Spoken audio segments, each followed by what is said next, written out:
Hello, friends. This is Johnster Monster of episode 229 of Shadow and Flame with Magic, your premier Kitty Pride, Lockheed, and Magic podcast. Today, we are launching our Dark Web Summary event with New Mutants Volume 428. And then we're going to dive deep with Magic and Colossus 4, Uncanny X-Men Volume 628, and then very quickly Wolverine Volume 820, Ultimate Endgame 4, and Iron Man 5. Um, but first, in the news, they announced that the Midnight Universe is going to be launched with three titles: Fantastic Four, Spider-Man, and the X-Men. Which I'm excited that it's a small line, but not but. And the X-Men titles written by Krakoa head of X, Jonathan Hickman, art by Matteo Della Fonte. And what we know for sure is that Midnight Crawler is hunting vampires, including Vampire Storm. So Vampire Storm's always a winner. So we will be pre-ordering that at least. Ideally, Kitty Pryde to be in it, Magic could be in it. Um, and then we also got announced that Ashley Allen's writing Tomb of Apocalypse with D'Amico Carbone, and it's going to be about Apocalypse, and it'll be starring Logan and Jubilee. So I love Ashley Allen, but I'm not a big Apocalypse, Logan, or Jubilee fan. I mean, I like all three of them, but you know, that's a giant hurdle to jump over that. But we'll at least be reviewing it. Um, And then, I'm not gonna get his name correctly, but the writer of the current Cyclops miniseries, you know him and love him, Alex Pacadell, is writing the What If Secret Wars, and he showed the cover on Blue Sky, and I was like, "Hey, any chance Ultimate Shadow Cat would be in it?" And he gave me a Tony Stark gif response of maybe. So that's pretty awesome. In my heart, I want to be like, "Hey, you want to be on a podcast to promote it?" But I was like, "Ugh, I'm not gonna do that." Though Mark Guggenheim said that he would do it, and then I DM'd him and then never heard a response back. So I was like, all right, well, he was probably just being friendly in the thread, but I was like, oh, that would have been cool. We could have talked about X-Men Gold. So if you know Mark Guggenheim, maybe give him a little prod. Speaking of which, hey, if you want me on your podcast or you want to be on the podcast, let me know. I'm pretty open. We don't have to talk about the X-Men. We can talk about something else for 20 minutes. Um, Might as well, right? It'll be fun to get more guests. And maybe I'll get more confidence to be like, hey, will you want to be on a podcast? But I don't know. And then there was a moment like an hour later, I was like, oh, just do it. I was like, no. But we've had good interactions, Alex and I, and Mr. Packnadell. Um, ugh, well, it's too late now, right? Probably. All right. So, New Mutants Volume 428, the final chapter of um The Labors of Magic. Um, we'll get into how this ties into Dark Web at the end. This comic came out in October 2022. The cast is Magic, Madeline Pryor, Danny Moonstar, Wolfsbane, and Colossus, and then Sim is also in here. I would not have promoted him. The writer is Vita Alaa. This was a legendary creative team. The artist for the main story is Rod Rice. The flashback artist is Jan Dorisima. Colorist Ruth Redmond. VC's Travis Nathan for letter and production. And um, no, I was doing this for the summer, but there's a part of me that wants to delay a week when Masters of the Universe comes out because I do have one Masters of the Universe comic, and I'm not sure when we'll ever get a chance to cover that. But it's like, well, do I do it after the fact? But I'm like, well, then we've missed the Masters of the Universe.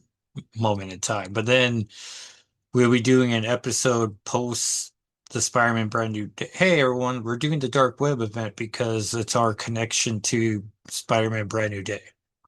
Um, it was that or Eight Deaths of Spider-Man, and I was like, you know what? I'd rather own a bunch of Krakoa Dark Web comics. But the next Spider-Man movie would probably be Eight Deaths. Either way, I had to buy a bunch of comics to do it. So in the world of doing it, I might as well get the Krakoa issues, right? Plus, it comes first. Anyways, so this is book four, Labors of Magic. Weary of pulling triple duty as Queen of Labor, Queen of Limbo, leader of the New Mutants and War Captain Ilyana Rasputin, aka Magik, brought Madeline Pryor to Limbo to offer her the throne, ignoring the protests of her friends who mistrust the Goblin Queen's intentions. But before the deal could be sealed, the demon Sim attacked, empowered by the unknown entity, and during the battle, Magik's soul sword shattered, leaving her unable to return to Krakoa. But other strange magics are afoot. Thanks to Limbo's distortion of time, Magik encountered both an older and a younger version of herself, confronting the demons of her past and possible future. Knowing Magik would need help, the child Ileana wove a spell to bring her brother Colossus to Limbo. Now, Magik and her friends must find the orchestrator of this chaos and put an end to the war for the throne of Limbo. And you can follow along on TikTok and YouTube channels at Jacko SII. I would not be doing the panels only posts on Sundays like I traditionally do because Magic's in like 26 of these pages of the 30. So that's not right. It's like 18 pages of the 20. And um, so yeah, don't want Marvel to send me a cease and desist of like, hey, you can't be putting full comics on the online for like a minute and 13, 15 seconds. So, anyways, um, so the issue opens with Magic's trying to regain her soul sword, but getting cool other shapes and weapons out of it. Everyone's getting restless in the cave, but they are spending this time training Madeline Pryor how to use magic, as the deal is that once also I was like, did I do the cover? But I did. Um once they're free, Ileana's gonna give Madeline Pryor Limbo and she could be the ruler of it. Danny's not trusting that Madeline will do this pure of heart, and Madeline gives a great page of why she would do it perfectly. And it's like, oh Danny, come on. And Colossus is nice enough to be like, hey, everyone deserves two or three chances. He's on his third, and they're gonna work on it. It'll be a cool flashback sequence.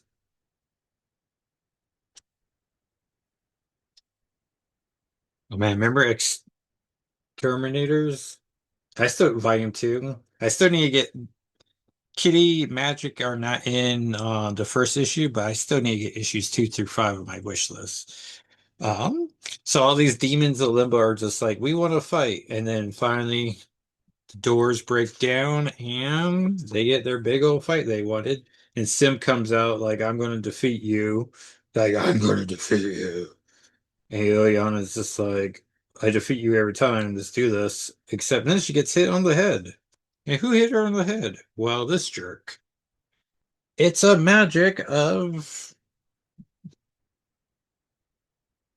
what alternate reality of where she did free herself from limbo, but then once the X-Men were like, "Oh, okay, sorry you became a teenager," she just went back to defending ruling Limbo. And so, which will explain why Magic's not been at full power this whole time, as she's been taking it. And we get a cool data page of the secret history of Queen Ileana Rasputina. And it starts off with her being born, Ileana Nekovovina Rasputina. Then Colossus becomes a member of the X-Men. Ileana's kidnapped by Arcade not named here. And then Ileana is abducted by Belasco.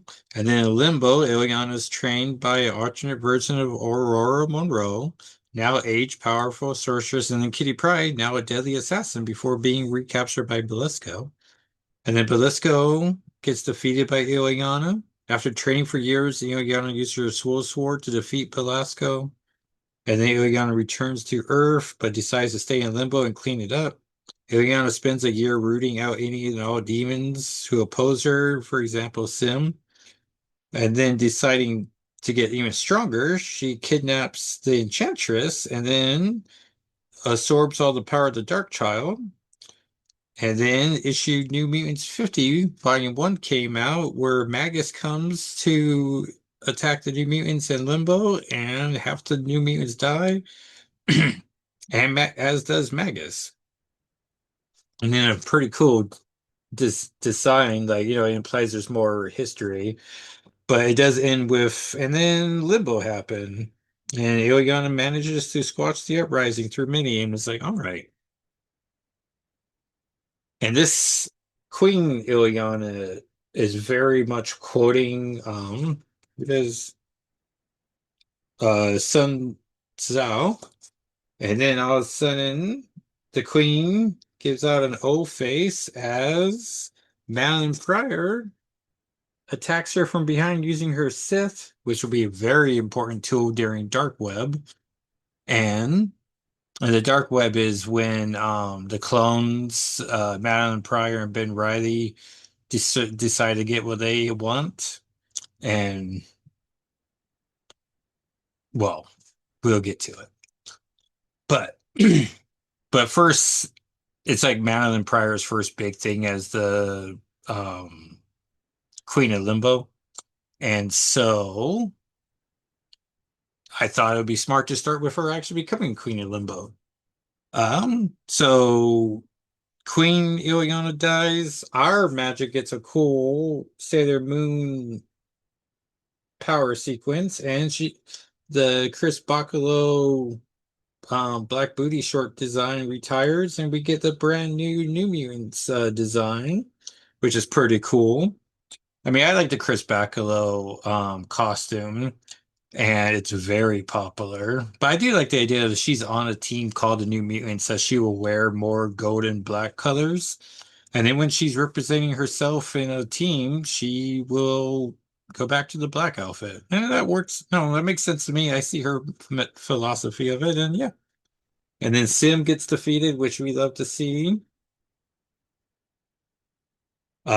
We get a report via data page. I love so much that Magic can't spell certain words. Like we learn in Tennis Words that she thinks magic is spelled with a K and not a C. She has a hard time spelling experiment and fundamentals, which if you ever see me use the word ridiculous online, just know that I did not spell that correctly the first time. I cannot do that word. And she assures whoever's reading this memo that she wasn't possessed, mind controlled, or drunk, which is just fun. And also, she no longer needs to go to Limbo to teleport anywhere. She just opens a portal, goes from point A to B, and which I know some people pointed out during the Hellfire visual that she did not need to go Limbo to teleport Colossus from Russia to the it's not the big garden. It's the Big Apple, not the Secret Garden. Karen Street. No. What is the garden in New York City called that the X-Men lived? Central Park. No, what my pronoun was. I started with the word garden. Central Park, where the Hellfire visual was. Remember when Dazzler was captured by the Warden Ellis? Anyways, we'll get to that later. Um, But anyway, so in the Hellfire visual, she teleports Colossus from Russia, puts him in limbo, removes his beard, which was my only issue with that sequence, and then took him to Central Park and people were like, she doesn't go to limbo anymore. And it's like, well, clearly she wanted to go to limbo to remove his beard, I guess. Anyways, so Colossus and Magik are chatting. They're trying to just bury the hatchet yet again. It is what they do now. Ileana gives such a great, powerful line here. And I think issue 27, is that or 26 or 27, that will make me cry every time, where she's talking to her younger self and is saying how she's enough. And it's just like, oh my, like, I don't know. If I ever want to cry, that's the issue to read. And now I feel like I should look up what that issue is. It would be something that rhymes with New Mutants. I want to type in New Mutants Volume 4 Cry. Yeah, issue 27. Oh, yeah. Her younger self tells her that she could do anything. And it's just like, oh, she has such a great pouty face, too. Anyways, this is by far one of the best arcs of New Mutants ever. Yeah, I don't know what the other competitors are. The Demon Bear? Yeah. I mean, Danny going to Asgard's definitely not on that list. Issue 50 is pretty cool, I guess. The Limbo is the Inferno tie-in issues. The opening arc, not really. The graphic novel, sure. Is there anything from volume two? Danny adopting Elixir and then being like, "Oh, I completely forgot about him." Oh, I'm sorry, Volume 3. Um, oh, it's not Mike Carey. Who's the guy who wrote Volume 3, New Mutants? Um, but yeah, like he had the Elder Gods, like that whole thing. That Volume 3 is a legit great arc. New? And thank you, dear viewer. I know you're like, this guy wrote, it's not Christos Stage Cage. Volume 3. Zeb Wells. Oh, of course, Zeb Wells. I mean, the first 25 issues is legit such a great comic. Um, anyway, so here we get the great line of Ileana saying, I spent much of my life angry, angry at what was done to me, angry at what I did to others because I can't control the darkness inside of me. Being angry is easy for me, comfortable, but what's beneath that is hurt, so much hurt. I'm so tired of hurting. And it's like, oh, Ileana, heartbreaking. And then we see some jerk demon trying to create an uprising in Limbo, and the queen beheads him. And long live the queen, long live the queen indeed. Madeline Pryor's the queen of Limbo. And then I think there's one more issue before we get to the official dark web. And then there's a whole flashback sequence where Ileana saves this wizard guy and doing like a distraction spell, so Sim runs away. And so this guy's eternally thankful for Ileana.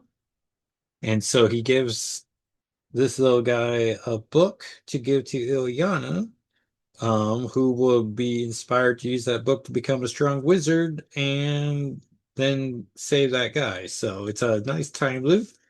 Remember Judgment Day? I've read only portions of it and definitely none of the Avenger stuff, so I don't really remember Judgment Day too well.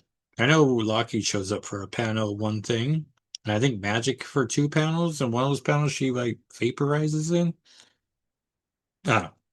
If Marvel or if we ever get the Judgment Day MCU movie, which with how they pretend like Eternals never happened, I don't think we ever get Judgment Day. But I also don't think we're ever going to get no more mutants, right? Because if the MCU ever makes that, they're going to have to, um, I don't know, you have to give us like 10 X-Men projects, right? And then people will love the X-Men and the Scarlet Witch shows up and goes, no more mutants. But I don't know if Elizabeth Olsen 20 years from now is going to be like, yeah, I'll still be the Scarlet Witch. I don't know. MCU X-Men, I mean, we gotta have Rogue take Carol's powers at one point, right? And then from there, she joins the X-Men in movie two. No, it's the only thing I know for sure. And then Miss Marvel will have to be part of the X-Men.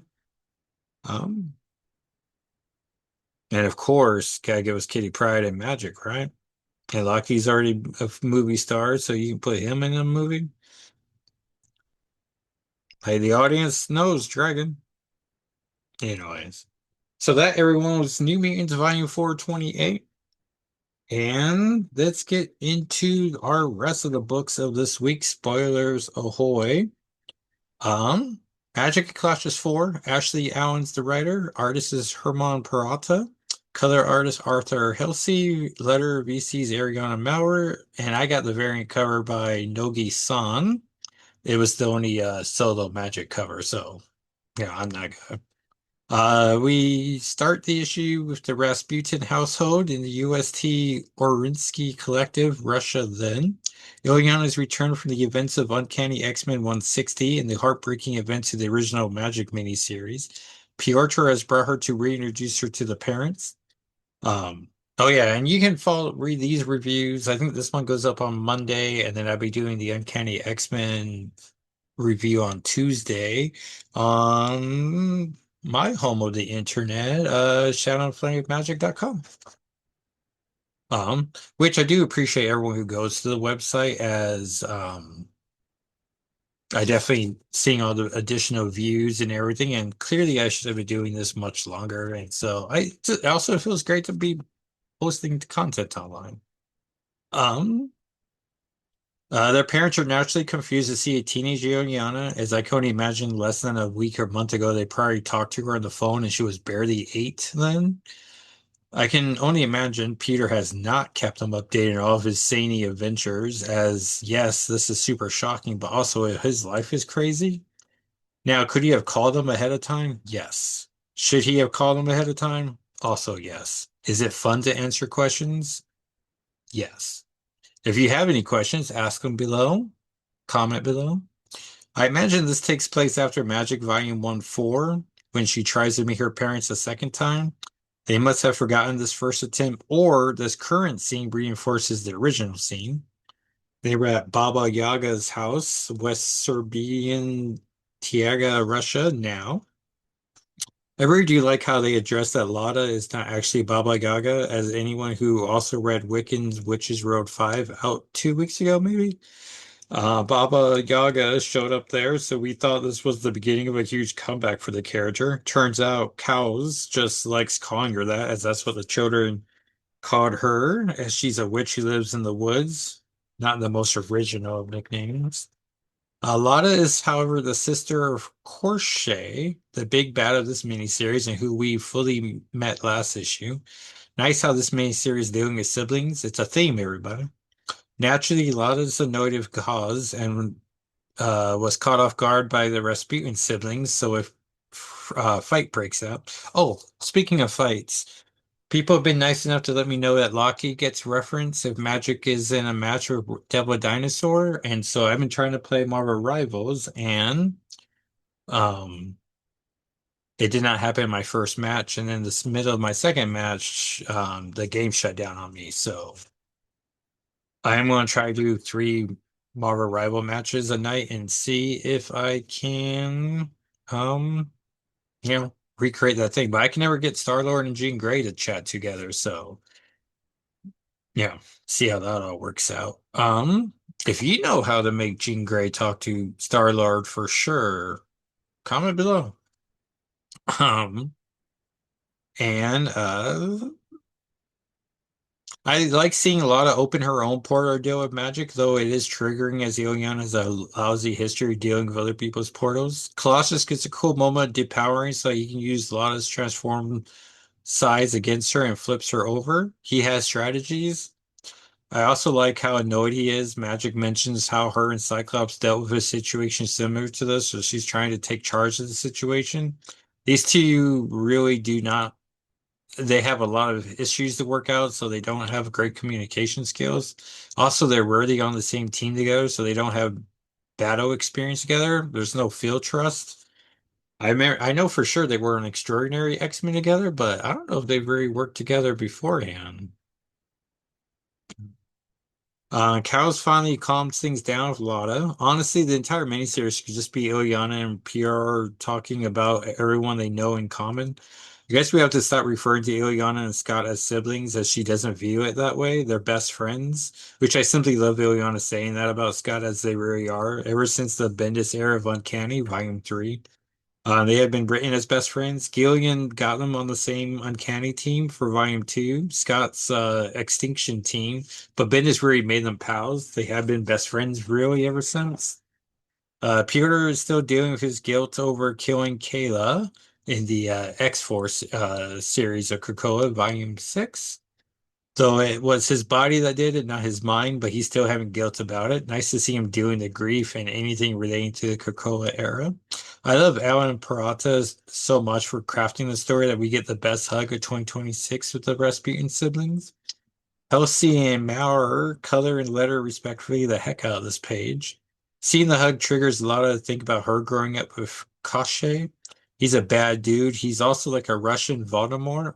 Yeah, I said his name, and that he's breaking up his soul into random items. One of those items is Lotta's necklace. She's keeping a piece of his soul so he can't ever become too powerful. Cows has a very cool chat with Colossus. Cows really respects magic as she should. They chat about the concept of putting a piece of one's soul in an item. Colossus would never do that to magic to control or stop her. Cows mentions how he would never need to do that as magic doesn't trust him with a piece of her soul. She'd rather put it inside a weapon, which is such a powerful line. Um, well, looking at this panel now, I'm pretty sure this is when the Kazi swap takes place. I didn't think so because Cow's love of referring to himself in the third person.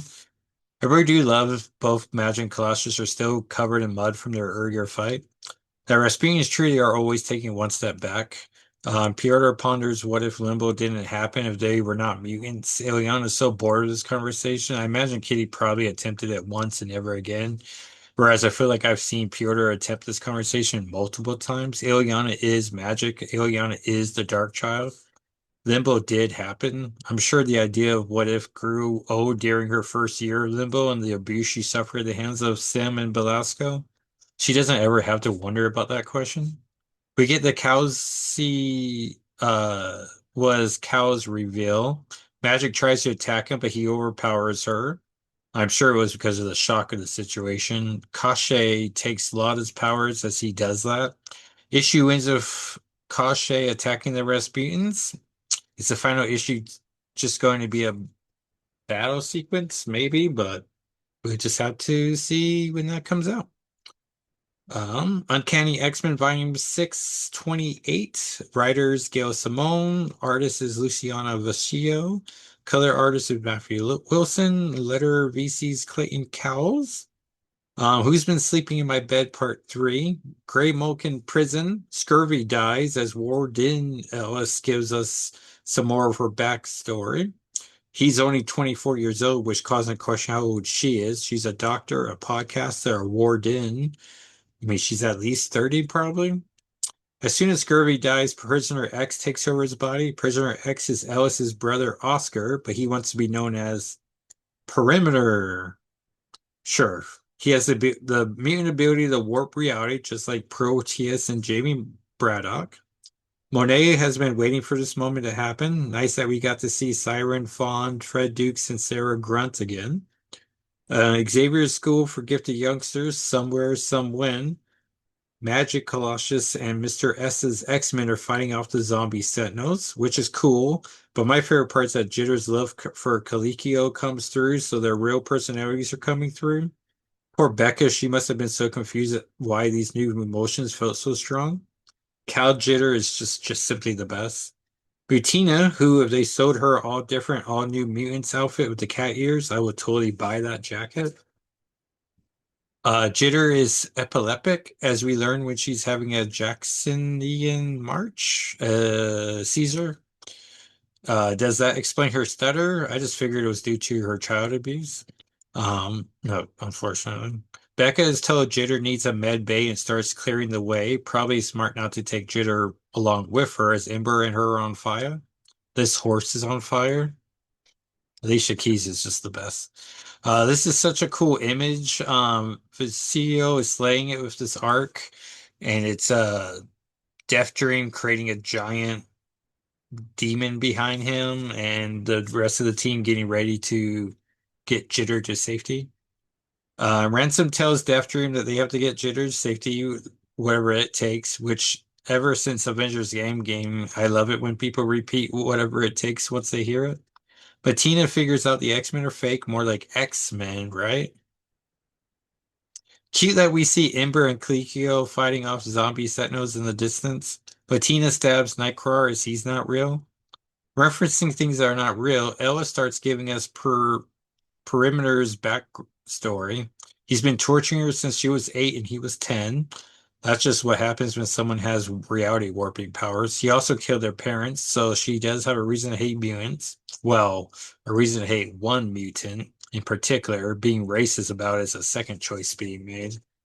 When A shows up ready to fight Perimeter, I guess his name is because he has no perimeter.